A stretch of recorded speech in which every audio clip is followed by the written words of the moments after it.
CA का notification जारी हो गया है और उसके बाद अब सबसे बड़ी जो बातें निकल कर आ रही हैं वो उन लोगों के सामने से जो सीए और एनआरसी के प्रोटेस्ट में लीड रोल में रहे थे। इस समय हमारे साथ मौजूद है उज़्मा परवीन, जिन्होंने घंटा घर पे तकरीबन कई महीनों तक प्रोटेस्ट किया था और सबसे ज़्यादा लीड रोल में भी रही थी। उनसे बात करते हैं कि वो क्या मानती हैं इसको। सीए का नोटिफिकेशन आ गया है और जिस तरीके से आप लोगों ने पहले भी काफी समय तक सीए एनआरसी को लेकर प्रदर्शन किया था, क्या कहेंगी अब जो नोटिफिकेशन आया है? देखिए, कल भी हम सीए के खिलाफ थे और आज भी सीए के खिलाफ हैं, क्योंकि ये असंवैधानिक है। यानी संवैधानिक नहीं है, संविधान से इसका मतलब कोई वास्ता नहीं, क्योंकि आर्टिकल 14, 15, 16 का ये आर्टिकल का उल्लंघन है। यानी जो 14, 15, 16 कहता है वो सीए के बिल्कुल मुखालिफ है। बिल्कुल सीए उससे कोई मतलब वो नहीं है। और रही बात इसकी, जो आप देख रहे हैं कि 12 लाख नागरिक जो आसाम में थे, जो लोग थे आसाम में, जिनको जो है शेल्टर हाउस में जाने का कहा गया था कि ये लोग नागरिक नहीं है, इनकी एनआरसी उनकी हुई थी। तो जब एनआरसी किया गया था और 12 लाख लोगों को सिटीजनशिप का मतलब वो कुछ वो नहीं किया गया था, तो आप ये देखेंगे अगर इन्होंने ये जारी किया है, जो एक बयान दे रहे हैं लगातार हमारे अमित शाह जी और मोदी जी कि किसी की नागरिकता छीनने का काम नहीं है, तो ये बताइए जो 12 लाख लोगों में जो 1.5 लाख मुसलमान हैं वो कहाँ जाएगा? सबसे पहला सवाल ये इनका मानना है कि ये नागरिकता देने का कानून है और हम बाहर के देश में जो लोग रह रहे हैं माइनॉरिटीज, उनको हम नागरिकता देंगे, ये उसके लिए। तो सीएए में मुसलमान का नाम कहाँ है? आपको नहीं पता है? उसमें हिंदू है, सिख है, ईसाई है, बौद्ध है, मुसलमान कहाँ है? आपने तो मुसलमान को अलग कर दिया ना। तो अब जो 1.5 लाख मुसलमान बचा है आसाम में, जिनको एनआरसी के बिहाफ पर अलग किया गया था, तो वो 1.5 लाख मुसलमान कहाँ जाएगा?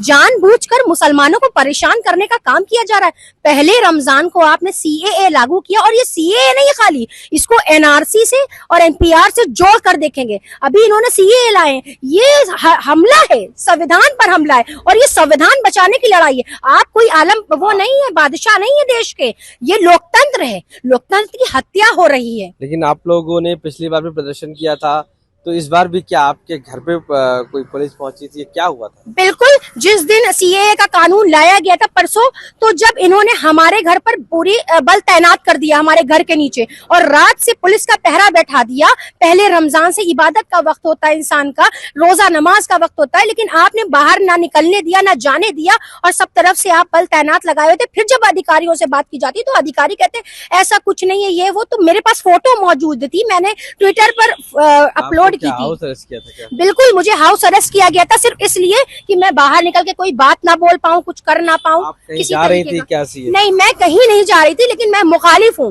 मैं आपके चैनल के माध्यम से साफ कर देना चाहती हूँ कि मैं सीएए, एनआरसी, एनपीआर के खिलाफ हूँ। और जब सीएए लागू करेंगे तो ये सीएए अलग नहीं है, इसको एनआरसी से जोड़ कर देखेंगे, इसको एनपीआर से जोड़ कर देखेंगे, और ये उल्लंघन है। प्रदर्शन हुआ था, तो क्या आप लोग अब उस चीज के लिए क्या फिर प्रदर्शन करेंगे, क्या करेंगे? क्योंकि आप लोग, अगर वो तो लागू हो गया है सीए, अब आगे क्या करेंगे? देखिए, संविधान को बचाने की लड़ाई है, देश को बचाने की लड़ाई है, और वाकई हम देश को बचाएंगे, संविधान को बचाएंगे। और मोदी जी, मैं आपसे एक और यहाँ से आपके चैनल के माध्यम से कहना चाहती हूँ, आपके वो 5 लाख पंडित कहाँ है? कश्मीरी पंडित जो बाहर हैं कश्मीर से, उनको लेकर आइए, उनको दीजिए नागरिकता। वो कहाँ है? उनकी भी बात कीजिए। और बर्तानिया में जो 10,000 मुसलमान क्या, सॉरी, 10,000 इंडियन जो वहां कैद है, उनको कब देंगे नागरिकता? उनको कब बोलेंगे? और रूस जो युद्ध में ढकेल रहा है भारतीयों को, उनको कौन देगा नागरिकता? उनको कब बुलाएंगे?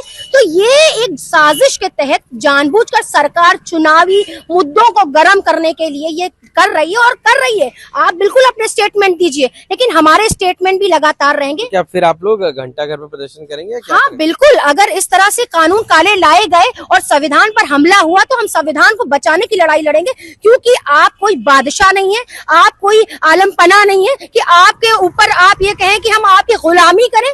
ये गुलामी वाला देश नहीं, ये लोकतंत्र देश है, और लोकतंत्र को बचाने की लड़ाई हम लड़ेंगे, और संविधान को बचाने की लड़ाई लड़ेंगे। और ये लड़ाई उस वक्त तक जारी रहेगी जब तक कि ये घुसपैठिए बैठे हुए गद्दी पर, सत्ता पर, इन सत्ता पे इनका अधिकार नहीं है इस पर बैठने का, क्योंकि ये लोगों में फर्क कर रहे हैं। और समानता, नागरिक कानून, ये सब चीजें जो ला रहे हैं ना, ये झूठी मूठी फालतू की बातों को कर रहे हैं। हम सीएए के खिलाफ हैं, और सीएए में जानबूझकर मुसलमानों को अलग किया गया, और धर्म के आधार पर ये सीएए लाया गया है, जिसमें आर्टिकल 14, 15, 16, 29 का उल्लंघन है और संविधान का उल्लंघन ये देश बर्दाश्त नहीं करेगा और ये हम बर्दाश्त नहीं करेंगे। शुक्रिया। ठीक है, तो उस्मा परवीन है जिन्होंने सीए एनआरसी में एक बड़ा प्रदर्शन किया था, लीड रोल में रही थी। इनका मानना है कि ये सीए का जो कानून आया है वो बिल्कुल भी कतई उनको ना ही बर्दाश्त है और ना ही इसको मानेंगे, और इसके लिए अगर ज़रूरत पड़ेगी आगे तो बात करके एक बड़ा आंदोलन भी छेड़ेंगे। लखनऊ से आशीष श्रीवास्तव, आज तक।